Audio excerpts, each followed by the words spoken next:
In this video, we're going to talk about and learn, I was starting to say turn, we're going to talk about and learn Punnett squares, but in a slightly different way because we are going to link traits to the sex chromosomes. So these Punnett squares are dealing with chromosome pair number 23 in humans, and it's very specific because we have to have X's and Y's in addition to our genes, dominant and recessive.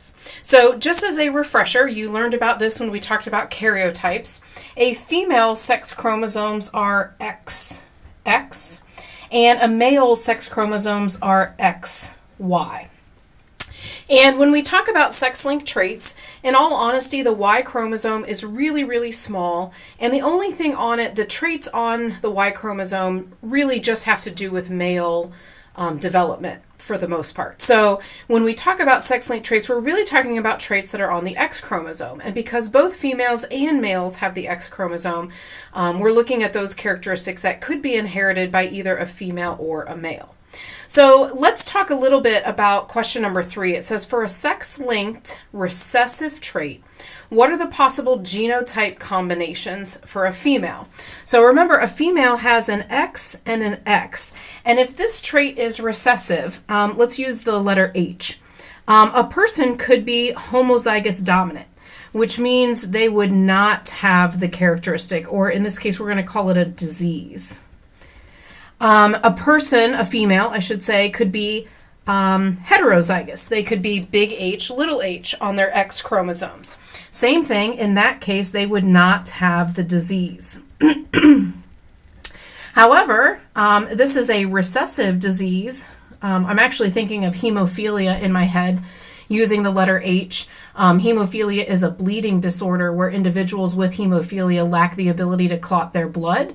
Nowadays, we have lots of medicine, so if somebody is a hemophiliac in, the 2000s and 2024, 2025, it's really not that big of a deal, but back in like the 1980s, 1990s, even early 2000s, we did not have that medicine yet, so it was actually kind of deadly.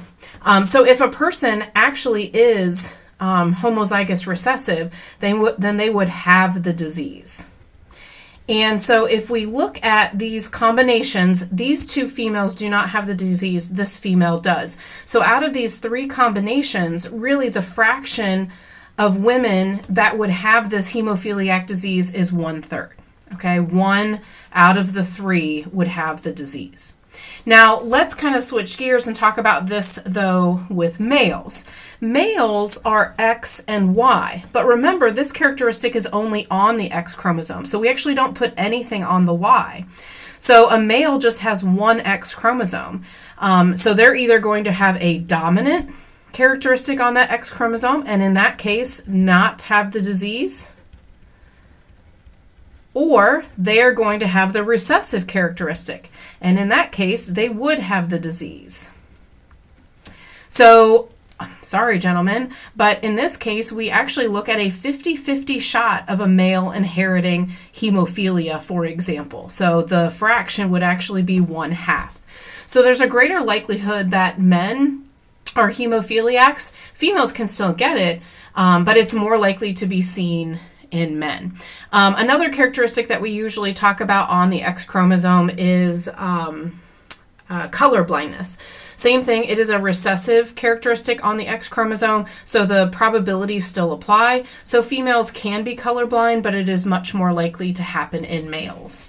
So if we look at question number 5, therefore, which sex is more likely to inherit a sex-linked trait? That would be a male. So let's look at just a Punnett square. Let's not even put a characteristic on it, but let's actually have the mom or the female. She has 2 X chromosomes to offer to her offspring, and the dad over here has an X and a Y. And so if we fill out the Punnett square just like we would, there's a daughter, there's a daughter, here is a son, and here is a son. Now, if you look between mom and dad, who is really determining whether you have a daughter or a son? That's right, it's actually the dad. So ultimately, it is the male, because technically 50% of his sperm is, or our X chromosomes, 50% of his sperm are Y chromosomes. A few things down here. Let's talk about this vocabulary word of a carrier. So a carrier, by definition, is an individual who is heterozygous for a recessive trait. Could be a disease, it could just be a trait. So let's look at that HH. So this female, for example, she's heterozygous. Does she have hemophilia? No, because she has the dominant allele. But is there a possibility that she passes on the recessive allele to one of her children? Yes. So therefore, we would consider her to be a carrier. So a carrier is someone who is heterozygous for a recessive trait. Now, in this case, we are looking at a sex-linked trait. So that's on the X chromosome. And if we look at that, could a male be a carrier? Let's go back up to our male options. Sex-linked recessive trait. They either have it or they don't. Can they be a carrier? Can they ever be heterozygous? The answer is no. Because they can't be heterozygous,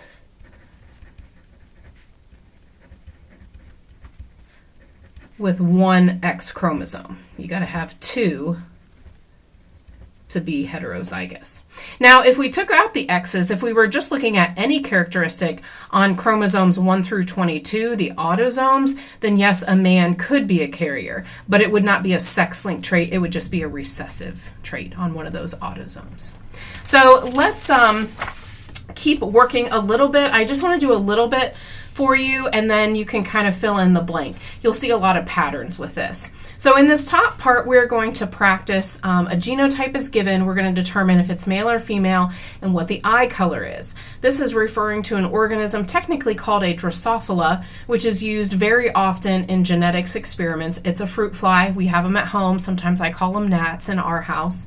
And in fruit flies, scientists have discovered that eye color is sex-linked.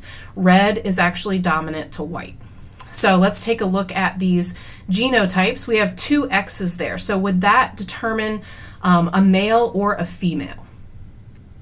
Yes, that's going to be a female because we have an XX. And if we look at her R's, she has a big R and a little r. And we said that red is dominant. So in this case, this female would have red eyes. If we look at the next one, we have two X's. So again, we have a female, and she is big R, so she would also have red eyes. Here we have an X and a Y. So what gender is that? That is a male, and they're either going to have a big or a little. They don't get two because it's on the X chromosome. They just have the big R, so they're going to have red eyes. Here we have X little r y. The Y tells us that is also a male, and they just have the little r, so their eyes are going to be white. And this one down here is XX, so that is a female. Little r, also going to have white eyes. If we practice down here, this is really the same thing as this. Try not to look up here and try to figure out what those genotypes are for these descriptions. So white-eyed male. Honestly, what I would do is I would first recognize that it's a male. White-eyed, I remember, is recessive, so I use a little r there. White-eyed female, sorry, my finger's in the way. Female is XX, so I would put that down first. And then I know white eye is recessive, and I'd have to be homozygous recessive to do that. Red-eyed heterozygous female. Female, again, is XX. Heterozygous, I know, is one big and one little. And a red-eyed male, so male is an XY, and red is dominant, so I would have a big R there. Okay, so let's just do this first Punnett square. I think you guys will get the hang of it. They're really not too bad. The analysis questions might be a little funky, but I kind of grade them with a grain of salt, and I'll explain that here in a minute. So it says, show a cross between a pure red-eyed female. Now, pure means that the person is homozygous, and I see the word female in there. So genotype I know is XX, and pure is homozygous, red is dominant, so I have X big R, X big R. I'm actually going to go ahead and put her into the Punnett square. Now that R has to stay attached to the X. So when you go to separate the alleles, the XR kind of go together as one allele. All right, and then we're going to mate her with a white-eyed male. So males we know are XY, and white is recessive, so we're going to put a little r there. So we have X little r Y for the male. Remember, there's nothing on the Y because this is a sex-linked trait, so it's only on the X chromosome. So go ahead and fill this out. I like to keep dominant in the first spot, so big R then little r. If you did little r and then big R, it's not wrong. It's just a little bit easier when the dominant comes first. And then down here we have big RY, big RY. So they have 2 boys, theoretically, or they have the possibility 50% boy. The boys can only be red eyes. Where did they get those red eyes? Did they get them from dad or mom? Yeah, that's right. They get it from mom. So most of the time when we're looking at sons, they are inheriting their characteristics on the X chromosome from their mom because the only thing they inherit from the dad is a Y. And this characteristic isn't on the Y chromosome. So we actually look from son to the mom to look at the inheritance pattern of that. So analysis questions over here. What percent are red-eyed male? If we look at all 4 of the boxes, 2 of them are 50%. Some people say, well, 100% of the males have red eyes, and I would accept that answer as well. What percent are red-eyed female? So again, out of the 4, 2 of them are female with red eyes, so at 50%. Again, if you put 100%, meaning all females will have red eyes, that would be okay as well. White-eyed males, we don't have any of those, and white-eyed females, we don't have any of those.